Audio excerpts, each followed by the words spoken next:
What's going on, everybody? This is your guy, your friend, Keith Allen. And make sure to connect with me on my Instagram if you haven't had the opportunity to do so. So today, we're going to be showing you 5 techniques pro players are using that you probably don't even know about.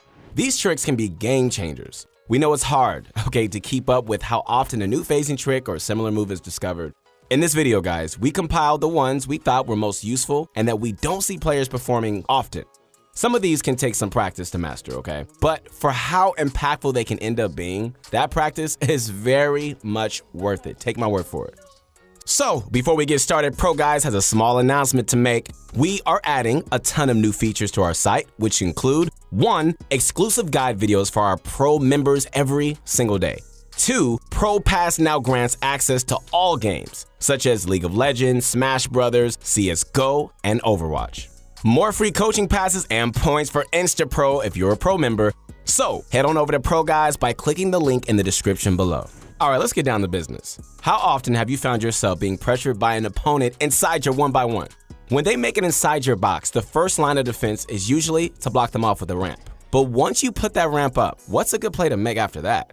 Well, there's one trick, guys, that utilizes structure phasing that can help you pick limbs in sticky situations like this.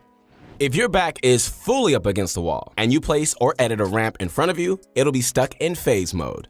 That means you can't even shoot through it as if it wasn't there at all. Players don't ever expect to be shot since they see what looks like just a normal ramp in front of them, right? It won't be completely normal looking as phase structures turn yellow as an indicator, but it's still normal enough looking that most players won't even notice what's up. There's a bit of a risk involved though, as your opponent can shoot back. But again, most don't even know about this interaction and will probably just treat the situation as if there's still a ramp right in front of them. So, how do you do it? You know what, that's a really good question. I'm really loving this interaction. You can start with just a forward-facing ramp in your box. Edit it backward, then make sure your back is up against the wall behind you. So, edit the ramp again, back into the forward motion. As long as you keep your back against the wall, the ramp can now be shot through. From here, you literally just shoot at your opponent as if the ramp isn't even there. You have to keep your back against the wall to keep it phased, as even the slightest movement forward will turn it normal again. You're able to move a little to the left and right, but you gotta make sure your back stays on the wall. You guys got it?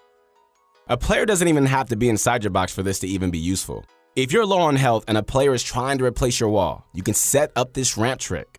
They most likely won't even expect it, and you'll be ready to shoot when they edit the wall. While it's somewhat a situational technique, guys, almost nobody expects to be shot through a ramp. This move can prevent death in the desperate of desperate situations. Your enemy won't even know what hit them. Man, you guys need to do this every game. This is too cool. A while ago, Epic added functionality to traps that allow them to be placed along with the floor piece. Now it's become much easier to just quickly edit your wall and go for a trap. Pro players have been doing this now for a few months, but with how easy it is and how effective it is, everybody should just learn how to do it. And I'm talking to you. Yeah, you, right there, I see. So here's a trick using that trap placing mechanic that you can just use to defend yourself while turtling. Whenever you have a player trying to break through your wall, you edit the top right corner of it, right? Then you quickly swap to your trap and place it above them. Reset the edit immediately so that they don't just jump inside your box for safety. From here, you can edit again, this time lay down the pressure as your opponent desperately tries to avoid getting hit. You can do this all from behind cover with this edit, which should keep you protected even if your opponent has their gun ready. That's the part of what makes this technique so great. Usually, when you go in for an edit play, you end up exposing yourself for a brief period, which we all know is risky. It takes time to pull out a weapon, and you might get hit when you peek for the shot. With the trap, however, you're going to be able to place it without any worry of getting hit. You just need to make sure it's a triangle edit and that you're well behind the wall. There is a fair bit of room where the wall covers you completely while you can still place the trap. But if you move too far to the opposite side, well, it's not going to be placeable. So for this technique to work, you're going to need to make sure that you can place the trap. That means there should be no structure there already. If there is, it can still be done, but the structure can't belong to an opponent. It'll have to be either your floor piece or a natural structure anybody can just place traps on. If they do own the piece above them, it is possible to place the trap on the sides with the wall instead. But for some reason, placing traps on the sides is just pretty finicky and it just doesn't happen very often. This trap technique is why it's so important, guys, to build cover first before going for a wall replace. It can slow down the process of wall replacing, but by giving up some speed, you're protecting yourself completely from somebody being able to perform this trick on you. So here's another trick that you can use to deal with somebody turtling in their box. You know the little critical strike target that pops up when you harvest structures? Well, there's a way to hit that through your own ramp. Normally you can't hit things through another build, so whoever is inside the box won't be expecting their wall to break. To do it, hey, just jump and pickaxe the very top of a wall. If you do it correctly, the harvesting target will appear up there. From here, put yourself on top of a ramp facing the wall. Surprisingly, you're able to hit that mark through your ramp here. Then you could just replace the wall with your own as if the ramp isn't even there. Edit your stairs and the wall open to go for the kill. You need to be quick though. You only have a few seconds to pull this off. The target will eventually fade, but it should still leave you enough time to get in a couple of distraction swings. Typically, players will swap to protect their roof as soon as they see you jump on a ramp. But that distraction swing on the roof can help ensure that they aren't still turbo building the wall. So, how can you prevent this from happening to you? That's another good question, guys. I love it. Well, if you see your opponent jump up to swing at your wall, that's the first clue. If they place a ramp immediately afterward, hey, it's a dead giveaway. From here, you can edit out and go in for an aggressive play if you like, since you know exactly what they're going to be doing. Or just sit back and just hold your turbo build on your wall, making sure to repair if it's not at full health. So this mechanic is probably unintended, so there's a good chance it'll get patched eventually. Hey, it's just how it is. You used to be able to hit the harvesting target through any structures in the past, just as long as your crosshair ended up over it. But that ended up getting fixed for pretty much the same reason. In the meantime though, you should just be able to just get some pretty easy wall replaces against any players that don't know this trick. Okay, so we got something else for you guys. Ready? Here is a move that is much more difficult to pull off, but it's still starting to see some use.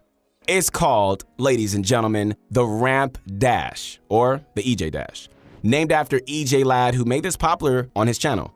The basic concept behind this clever ability is to use the structure phasing mechanics to propel yourself forward with the ramp. You do that first by making sure you're in the right position. This is around the point where your character's neck is just above the ramp, but it could depend on which skin you're using. Then you place a ramp and jump immediately. If done right, you should notice yourself getting launched forward a little bit. Okay, so what's the point of this technique? You know what, guys? You guys are spot on. Another great question. In Battle Royale, it's probably the most practical when running from the storm or trying to get from one area to the next. Okay, so just spend time watching Doves, Booga, or Clicks, and you're gonna see them using this a lot to rotate around the map. With how unavailable mobility is in Season X, they're doing it so that they can get around a little faster. You could use it in build battles too, but just remember to catch yourself on something. We even saw Mongrel use it to save himself from the storm in what was probably the most intense moment of the entire World Cup. He didn't get the kill, but it was still crazy to see it happen. One great part of ramp dashing is that you can use it to force your way past other structures. Using the ramp dash to phase through builds has been done by pros for several months now. It's one of the ways they end fights very quickly. You basically launch yourself forward the same way, but you swing to break the wall as you reach it. You can also do it on the opposite end to launch yourself out of your own box, editing it open so you can fly at your opponent. Okay, so this one's a bit harder to pull off, but the speed at which you fly out will confuse your opponent and make you harder to hit. So in EJ's videos explaining this trick, he shows a variety of ways to do it. For example, it doesn't need to be a plain ramp. You can also just launch yourself by editing a cone. He also incorporated them into his own build battles as part of his high ground retake as an aggressive move for a surprise shot. With how difficult this skill is to pull off, we're only just starting to see pro players practice this. As time goes on though, guys, I guarantee the pros are going to perfect this ability and we're going to definitely start seeing them use this a lot more. I can see the future. As far as Fortnite techniques go, this is one of the most innovative and brilliant uses the community has seen in a long time. When Cypher PK did it on stream, it went posted on Reddit and blew up. If you haven't seen it by now, take a look. Basically, a shockwave grenade tossed one tile away from you will consistently launch you backward through all build for 3 tiles. At that 3rd tile, you'll stop breaking build. So with the right setup, you can pull this off 100% of the time. Let's take a closer look at how Cypher sets it up. He finds his target sitting in there one by one, right? Then builds out 3 floor pieces from it. He also places a completely optional ramp piece, but it's not a bad idea since it can help protect you if they edit to look for shots. Cypher positions himself at the end of the 2nd tile, then tosses the shockwave in front of him at the end of the 3rd tile. With his trap key ready, once he launches in, he puts the trap where the wall once used to be, then puts some stairs for protection. One quick tip, guys, we found when testing this out. If you spam click your trap, you might end up placing it on the floor in front of their 1x1, not on the wall. So to avoid this, just wait a tiny bit before placing the trap. Or you could just manually place the wall, then swap to your trap if that feels more natural. So the only time this technique doesn't work is if they're hugging the wall opposite of the one you trap. Although that isn't likely something that could happen, as most players tend to just hang out in the middle of their box, and there isn't really anything that can be done to react to this play. Once the victim realizes what's happened to them, they're getting hit for 150 damage and are on their way to the grave. Alright, that probably sounded a little depressing, but you get what I mean. At most, somebody with lightning fast reactions could edit out from the box, but that's unlikely considering how quickly it happens. Even though most of them were discovered months ago, they're still very much useful in today's meta, and we just don't see enough players using them, despite them not being brand new tricks. But even if you knew them, hopefully we're able to remind you or explain them in a way that ends up positively impacting your gameplay. As always, guys, we appreciate your viewership, so thanks for watching. Once again, this is your guy, your friend, Keith Allen, and make sure to connect with me on my Instagram. We got a lot more coming at you from ProGuides.